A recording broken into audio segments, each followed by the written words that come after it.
Tutatengeneza wenyewe. Tutatengeneza. Habari yako brother? Salama brother, habari yako? Habari iko vizuri kabisa. Mambo yanasemaje? Fresh tu. Fresh. Kwa wasio kufahamu pengine na watazamaji waweze kufahamu pengine unaitwa kwa jina gani? Jina langu naitwa Pasia. Pasia? Jina langu naitwa Pasia. Kutokea wapi? Kutokea Kongo.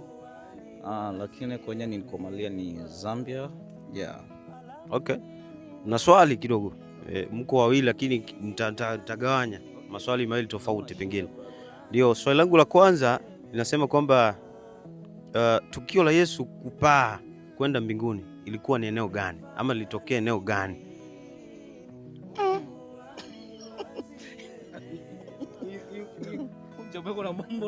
Kama ukiona swali utamsaidia ukiona hilo jibu lakini. Iko nayo. No. Sijui. Galilaya? Iko ni Galilaya. Bado hamjapatia bado. Itakuwa ni wapi? Iko Galilaya. No. Ilikuwa Bethlehem, right? Bethlehem. Hapana. Bethlehem ndio fasa alizaliwa wewe. Okay, sasa itakuwa ni yani Yerusalemu ama? Sio Yerusalemu, bado hamjapatia kabisa bado. Hiyo inanipita bro. Unashindwa swali hivyo kweli? Hiyo inanipita bro. Achana na maisha yangu. Hiyo inanipita bro. Ingine swali. Ama niwape jibu. Ilikuwa ni Mlima Mzeituni.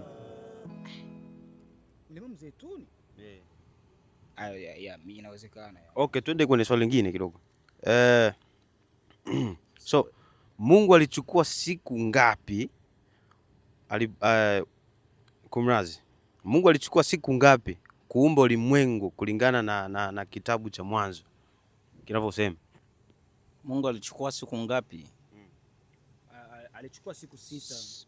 Siku 6 ya? Siku 6 na akapumzika siku ya 7. Siku ya 7 akapumzika. Hiyo tunakamata hiyo? Hiyo tunaelewa hiyo. Hiyo umepatia kabisa vizuri sana, umepatia. So swali lingine